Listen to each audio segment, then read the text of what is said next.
How are we, my friends? You are very welcome along to tonight's late night Anfield Agenda news roundup. In this video, we are, of course, going to be discussing the main topic, which is Julian Alvarez and his desire to leave Atletico Madrid already, at least according to reports. So we're going to go through that. We're going to give you the latest on why Liverpool are so optimistic on young Rios' future, a little bit on Matheus CUNHA and where he may end up, and a little bit on Stefan Bajcetic and how well he is doing on loan at Las Palmas.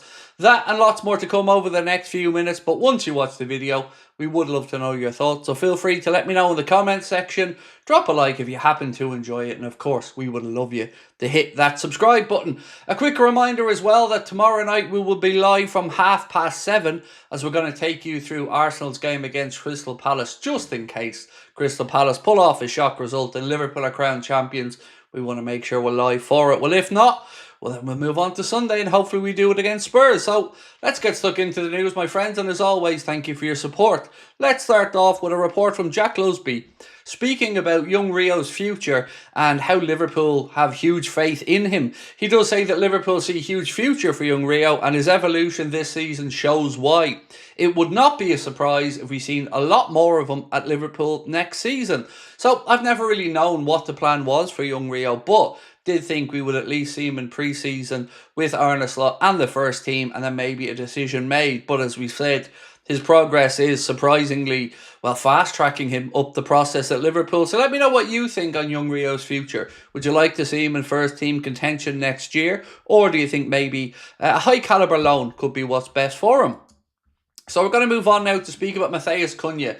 Sky Sports say that there are 5 Premier League clubs that are chasing, and Manchester United seemingly closing in on a signature. But I want to just make clear that Liverpool don't have an interest in chasing Matheus CUNHA, and we are not one of the clubs who are looking to bring him to Anfield. We've spoken before about the fact that we were his preferred destination, at least according to reports, but we can say to you that it's Manchester United that are leading the race. And I use the word race very loosely because remember, 62.5 million quid, probably going to want fairly decent wages as well, and has some issues around the temperament, particularly with those red cards he's picked up. It's no surprise to me that Liverpool aren't looking at that particular pathway, but this piece does say that Liverpool not credited with the interest. Villa, Arsenal and 3 other Premier League clubs, including, of course, Manchester United, are willing to hold exploratory talks with Matheus CUNHA's agent.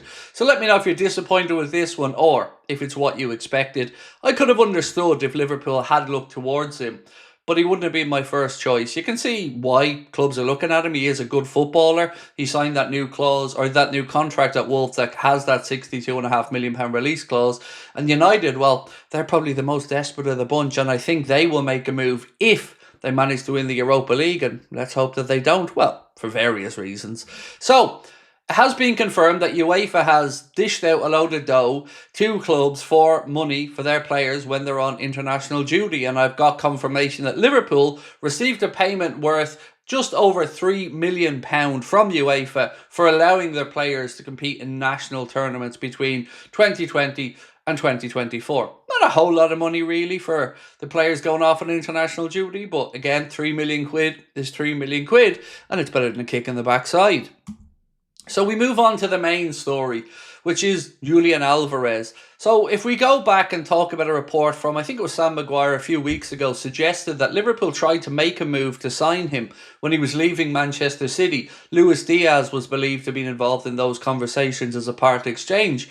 We know that that didn't come to fruition for various reasons, and he then moved to Atletico Madrid. This piece here from El Nacional, who are a Spanish publication, say that Julian Alvarez is having doubts over his Atletico Madrid future after growing disappointed with their performances in his first season with the club. Now, I don't know if they're going to be open to offers for him, but I can tell you that if they are, he would be at the very top of my wish list. And I would pay €100 million or more for Julian Alvarez if I was Liverpool Football Club. I've no doubt we have an interest in him. I don't know whether we're going to pursue that. I don't know whether a decision's already been made about the #1 striking target. But I can say once again, if Julian Alvarez is having some doubts about Atletico Madrid, I think Liverpool should be right there. Let me know what you think price-wise would be a realistic fee if you were to make an offer. I think if my memory's right, Atletico Madrid paid, including add-ons, which may not have been triggered yet, about 95 million euro, or about 78 to 80 million pound, depending on what the fluctuation rate was there for the currencies. For me, this would be the deal I would pursue above all others. Love the idea of the likes of Hugo Ekitike, but Julian Alvarez, and I've said this for a very long time on the channel, is a player that I've always been a fan of, and somebody who I would love to see at Liverpool. He'd be the very top, even ahead of Alexander Isak. From me, over to you guys now, and let me know what you think. Again, I would say keep an eye on this story, because if he's starting to put it out there that he's unhappy, well, then maybe Liverpool can come in, swoop in, make that move, and make, well, my dreams come true anyway. Let me know whether you prefer him or him or Isak as well in your dream list. I think he's certainly the more achievable, but again, I'm rabbiting on a little bit here, but as you can tell, I'm probably quite excited about the idea, because I do think he's a perfect fit. Next up, a little bit from Dominic Solanke, speaking about the change in his position this season and maybe why we haven't seen enough from him in an attacking sense. He went on to say that last season I was more of a number 8. This season I have more of an attacking part, but as you see in games, I have to cover a lot my right-hand side. Now, I don't know if that's because Trent Alexander-Arnold is maybe bombing down or he's coming in to cover, but if we had a right-back, let's say like Connor Bradley or somebody a little bit more defensively set, then maybe that frees up Dom a bit more to get into attacking positions. We all know what he's capable of. There's been a mix from Liverpool fans this season, some feeling a little underwhelmed by Dom's performances, some feeling that he's been just fine. I'm probably in the just fine camp, but would never say no to some more end product. And finally, a little bit on Stefan Bajcetic, and credit here to Bence Bocak, who of course you've seen on the channel before. Bence writes that Stefan Bajcetic averages the most interceptions, 7 per 90, among midfielders in La Liga this season.